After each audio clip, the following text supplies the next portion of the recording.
कोई भी व्यक्ति जीवन में कितना सफल होगा वह उसका माइंड सेट तय करता है।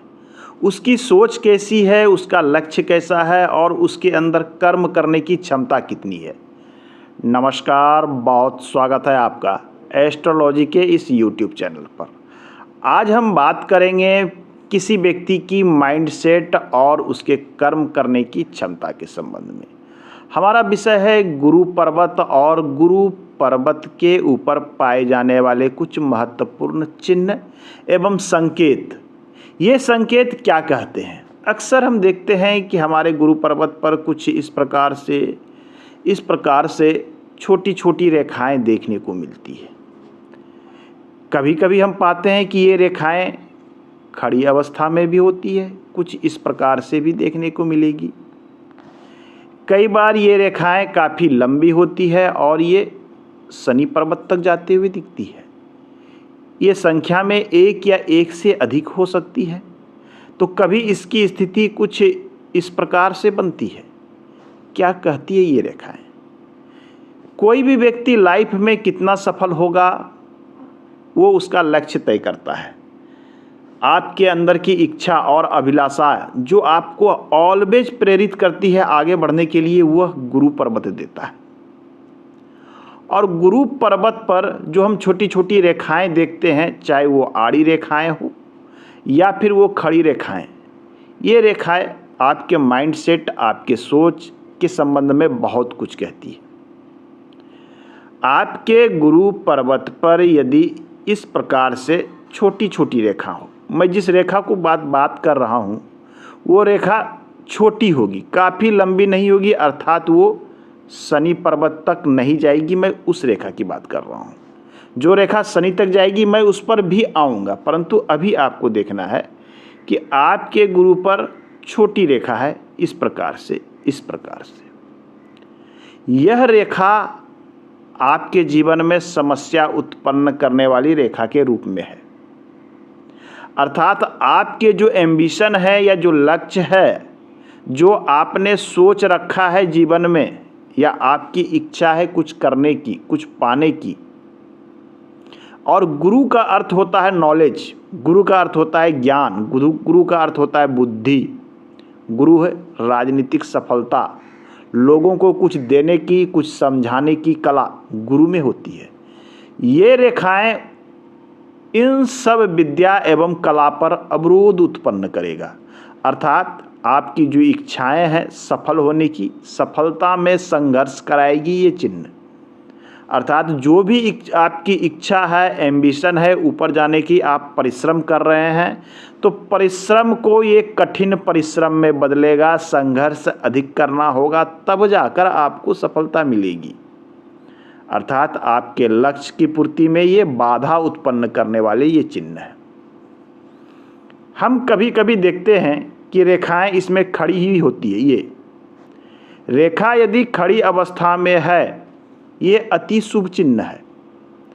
ये रेखा चाहे आपके मस्तिष्क रेखा से निकले या लाइफ लाइन से निकले, ये खड़ी अवस्था में रेखा व्यक्ति को बहुत अधिक महत्वाकांक्षा वाला बनाता है। ऐसे व्यक्ति का माइंड सेट आम लोगों के अपेक्षा अलग होता है। इनका जो सोच होता है आगे बढ़ने का, ऑलवेज जिस भी क्षेत्र में वर्क करें, ऐसे व्यक्ति का ये सोच है कि वो ऑलवेज आगे बढ़े, कर्म करे, कर्म करने से कभी पीछे नहीं हटते।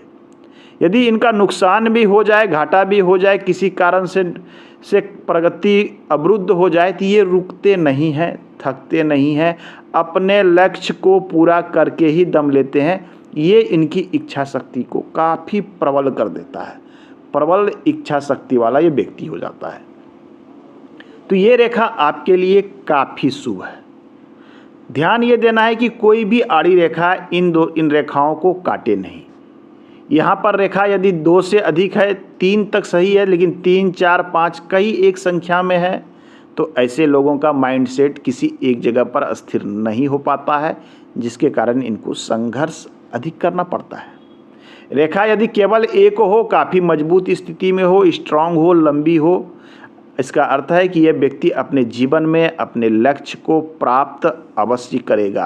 अर्थात ऐसा व्यक्ति जो सोच रखा है, अपनी सफलता की ओर, जिस ओर ये परिश्रम कर रहा है वो चीज़ें इन्हें अवश्य प्राप्त होगी और उच्च स्थिति की वो प्राप्त होगी।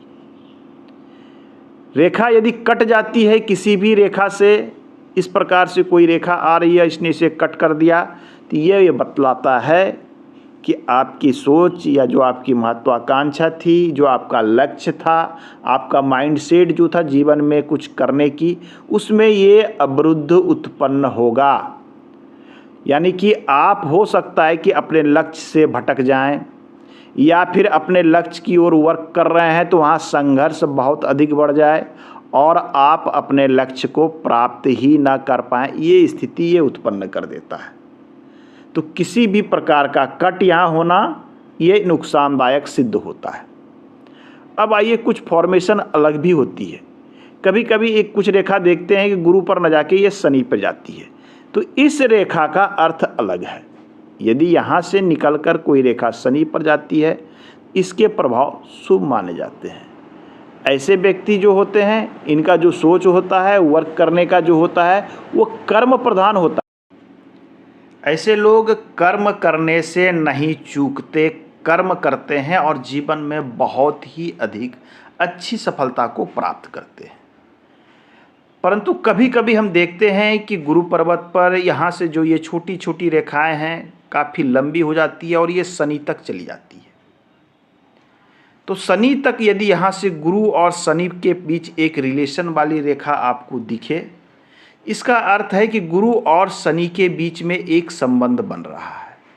शनि कर्म को दिखलाता है, शनि आपके भाग्य को दिखलाता है।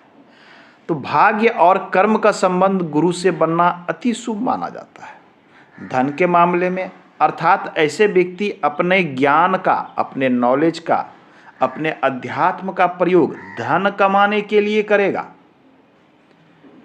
चूंकि शनि का कांटेक्ट धन से है, कर्म से है, और गुरु ज्ञान, नॉलेज, अध्यात्म है, तो ये अपना प्रयोग जो है, अध्यात्म का प्रयोग, ज्ञान का प्रयोग, नॉलेज का प्रयोग, या सामाजिक संबंध का प्रयोग, या लीडरशिप का प्रयोग, ये सारे चीज़ का प्रयोग अपने लाभ के लिए बहुत अच्छे से करेंगे और काफ़ी धन संपत्ति बनाने में ऐसे जातक सफल हो जाते हैं। अब इसमें एक स्थिति और बनती है। हम देखते हैं कि ये जो छोटी रेखा निकली, ये रेखा थोड़ी लंबी होके इस प्रकार से घेर ले। ये देख लीजिए, गुरु पर्वत को ऐसा लगे कि यह गुरु पर्वत को घेर रही है इस प्रकार से। इसे गुरु मुद्रा या बृहस्पति मुद्रा, या कभी कभी इसे रिंग ऑफ सोलोमन भी कहा जाता है, या मुद्रिका, कुछ लोग इसे गुरु की मुद्रिका, गुरु की रिंग, गुरु की अंगूठी भी कहते हैं। यह चिन्ह आध्यात्मिक प्रवृत्ति का होना इन चीज़ों को दिखलाता है। ऐसे लोग आध्यात्मिक प्रवृत्ति के आपके मिलेंगे। ऐसे लोग नॉलेज और ज्ञान के प्रति काफ़ी सजग मिलेंगे, काफ़ी बुद्धिमान भी मिलेंगे। परंतु इसका जो निगेटिव और ड्रॉबैक देखने को मिलता है कि ऐसे लोग अपने नॉलेज और ज्ञान का झूठा बखान भी करते हैं। ऐसे लोगों को वास्तविकता में देखने को मिलती है कि ऐसे लोग आवंडर अधिक फैलाते हैं। अर्थात नॉलेज यदि इनके है तो ये लोगों के बीच में इस प्रकार से दिखाएंगे अपना, इस प्रकार से अपना प्रचार करेंगे कि मैं बहुत बड़ा ज्ञानी हूँ, बहुत ही बड़ा लेक्चरर हूँ, प्रोफेसर हूँ, आध्यात्मिक गुरु हूँ। ये प्रवृत्ति ऐसे व्यक्ति के अंदर में आ जाती है। वास्तविकता में ये उतने बड़े पंडित और विद्वान नहीं होते जितना ये अपने चारों तरफ इन बातों को फैला के रखते हैं, और ये अपने मन ही मन में अपनी इच्छा और अभिलाषाओं को, अपने कर्म के प्रति थोड़ा कम ध्यान देकर अपनी स्वप्न और इच्छा को काफ़ी बढ़ा कर रखते हैं, जिसके कारण इन्हें लगता है कि ये सच में बहुत नॉलेजेबल व्यक्ति हैं, बहुत ज्ञानी है, बहुत ही कर्म वाले व्यक्ति हैं। इस प्रकार की एक्टिविटी ये उत्पन्न कर देता है यदि ये बनता है। ये स्थिति शुभ होती है, परंतु ये स्थिति का निगेटिव ड्रॉबैक भी अशुभ भी होता है। ये अशुभ कब हो जाएगा? गुरु पर्वत यदि बहुत अधिक उभरा हुआ हो, बहुत अधिक अति विकसित हो और यहाँ ये चीज़ें हो, तो ऐसे व्यक्ति धर्म कर्म में आवंडर पर अधिक चले जाएंगे, दिखावे पर अधिक चले जाएंगे। गुरु पर्वत शुभ अवस्था में हो और साथ में यह चिन्ह आपके पास हो, तो ऐसे व्यक्ति के पास दिखावा नहीं होता है, वो वास्तविकता पर धर्म कर्म अध्यात्म में रुचि लेते हैं, ज्ञान में रुचि लेते हैं। तो गुरु पर्वत पर आज के अंक में हमने जाना कि गुरु पर्वत पर खड़ी रेखाएं एवं पड़ी रेखाओं का क्या क्या अर्थ होता है। मिलते हैं अगले अंक में, पुनः बात करेंगे हम। धन्यवाद।